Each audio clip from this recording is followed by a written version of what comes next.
নমস্কার বন্ধুরা, তনুশ্রীর রান্নাঘরে আপনাদের সবাইকে স্বাগত। আজকে চলে এসেছি আবার একটা অন্য রান্না নিয়ে। আজকে আমি রান্না করব আলু পটল দিয়ে মৌরলা মাছের পাতলা ঝোল।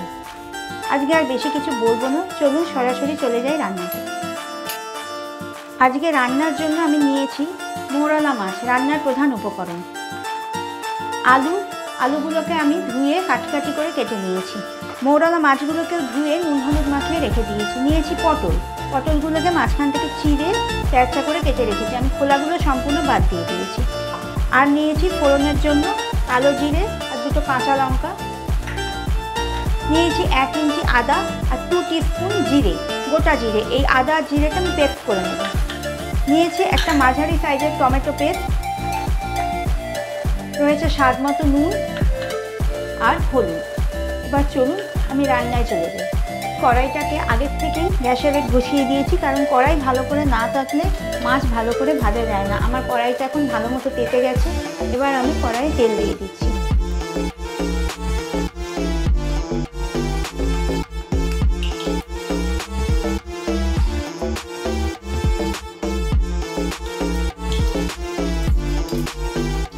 তেলটাকেও আমি একটু ভালো করে গরম করে নেব। দেখুন, আপনারা বুঝতে পারছেন তেলটা ভালো মতোই গরম হয়ে গেছে। এবার আমি তেলের মধ্যে মাছগুলো দিয়ে দেব।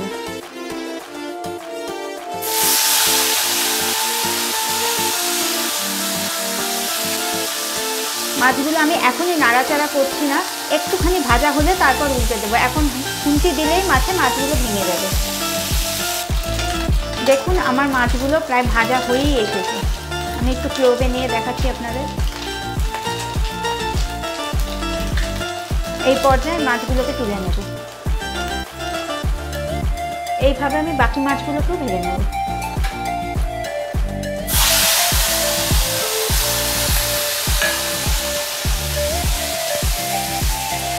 দেখুন, আমার মাছগুলো ভাজা হয়ে গেছে।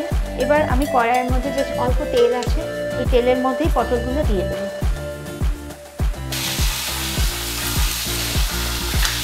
পটলের মধ্যে আমি 1 চিমটি হলুদ দিয়ে দিচ্ছি। পটলটা ভাজা হয়ে গেলে তারপরে আবার ফ্রেশ তেল দিয়ে আমি ফোড়নটা দিয়ে আলুগুলো দিয়ে দেব। পটলটা ততক্ষণ আগে ভেজে নিই। দেখুন, আমার পটলগুলো প্রায় ভাজা হয়েই এসছে। এইবার আমি পটলগুলোকে কড়াই থেকে তুলে নেব।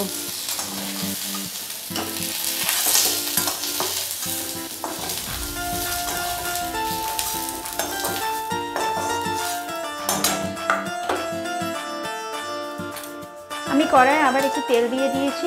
তেলটা গরম হয়ে এসেছে। এবারে আমি এই তেলের মধ্যে 1 চিমটি হলুদ দিয়ে ফোড়নটা দিয়ে দেব। কালো জিরে আর একটা লঙ্কা আমি তেলের মধ্যে দিয়ে দিচ্ছি।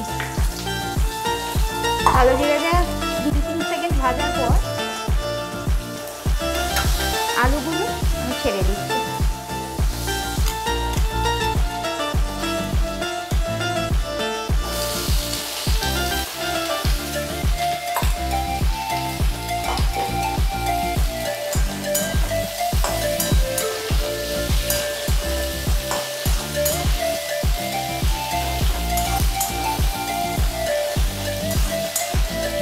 এবার আমি মিডিয়াম আঁচে আলুগুলোকে চাপা দিয়ে ভালো করে ভেজে নেব। দেখুন, আলুগুলো ভাজা হচ্ছে। আমি একটু ঢাকা দিয়ে ভেজেছিলাম, এবার ঢাকা খুলে আপনাদের দেখাচ্ছি। এইভাবে আস্তে আস্তে আলুগুলোকে ভাজতে হবে। ভাজতে 50% আলুগুলো নরম হয়ে যাবে। আমি জানি আমার ভিডিওতে অনেক খামতি আছে, আমি আপনাদের সামনে সেইভাবে রান্নাগুলোকে তুলে ধরতে পারছি না। কী করবো বলুন, রান্না করার অভিজ্ঞতা আছে, কিন্তু বলে রান্না করার তো অভিজ্ঞতা নেই। আমার বলার মধ্যেও অনেক খামতি আছে। কিন্তু একটা কথা বলতে পারি, আপনারা যদি একটু আমার পাশে থাকেন, আমাকে একটু লাইক শেয়ার করেন, তাহলে আমিও নিজেকে আস্তে আস্তে ইমপ্রুভ করার অবশ্যই চেষ্টা করব। এইটুকু কথা আমি আপনাদের দিতে পারি। দেখুন, আমার আলুগুলো প্রায় ভাজা হয়েই এসেছে। এবার আমি টমেটো পেস্টটা আলুর মধ্যে দিয়ে দেব।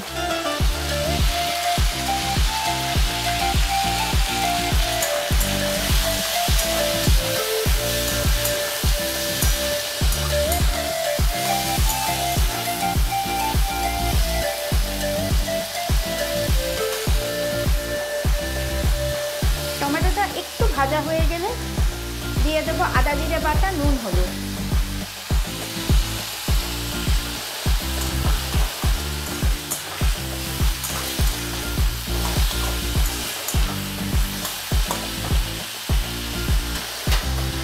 এবার আমি আদা জিরে বাটাটা দিয়ে দিচ্ছি।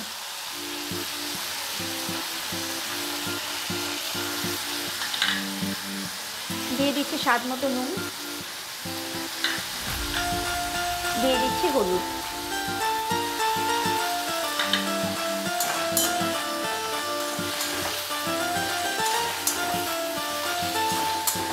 ভালো করে নাড়াচাড়া করে আমি পটলগুলো ওর মধ্যে দিয়ে দিচ্ছি।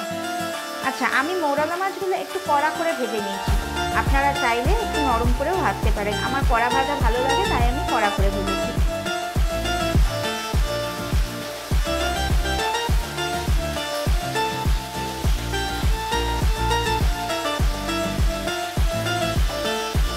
পটলগুলো দিয়ে আবার ভালো করে নাড়াচাড়া করে আমি চাপা দিয়ে দিলাম। আমি এইভাবে চাপা দিয়ে দিয়েই কষবো।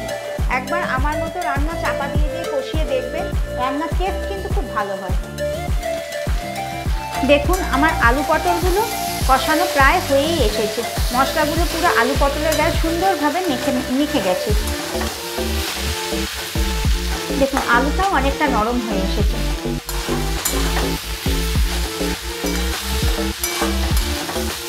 কড়াইয়ের গা থেকে মশলাগুলো ছেড়ে গেছে, তার মানে আমার মশলাটা কষানো হয়ে গেছে। আরও একটা পদ্ধতি আছে কিন্তু মশলা কষানো হয়েছে কিনা দেখার। হ্যাঁ, আমার মা ঠাকুমারা কিন্তু এইভাবেই মশলা কষা হয়েছে কিনা দেখতে। কিছুই না, একটু খুন্তিটা নাকের কাছে হালকা করে নিয়ে গিয়ে একটু গন্ধটা শুকে দেখবেন। যদি দেখেন কাঁচা গন্ধ আছে, আরও 1-2 মিনিট ভেজে নেবেন। আর যদি কাঁচা গন্ধ না থাকে তাহলে বুঝবেন আপনার মশলা সম্পূর্ণভাবে কষানো হয়ে গেছে। আমার মশলাও কিন্তু এখানে সম্পূর্ণ কষানো হয়ে গেছে। আমি এবার পরিমাণ মতো জল দিয়ে দিলাম।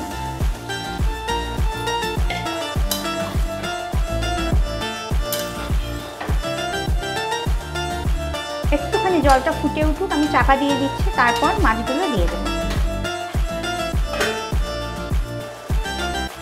আমি এবার ঢাকনি খুলে দেখাচ্ছি ঝোলটা কেমন ফুটছে। দেখুন এইরকম যখন ঝোল ফুটবে, আর দেখুন আলুটা আমি দেখিয়ে দিলাম আগে, খানিকটা সেদ্ধ হয়েই এসেছে। এই রকম পর্যায়ে আপনি মাছগুলো দিয়ে দেবেন।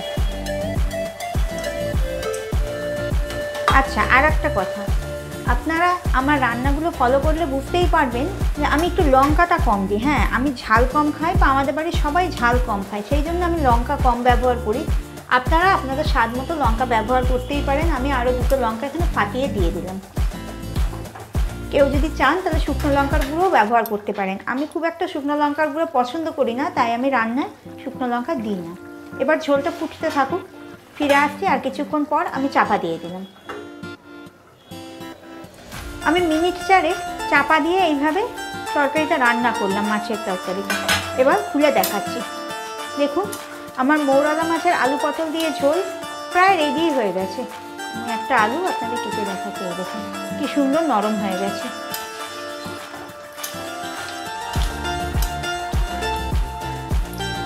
আমার তরকারি সম্পূর্ণ তৈরি। আমি এবার এটা বাটিতে ঢেলে নেবো। গ্যাসটা অফ করে দিচ্ছি।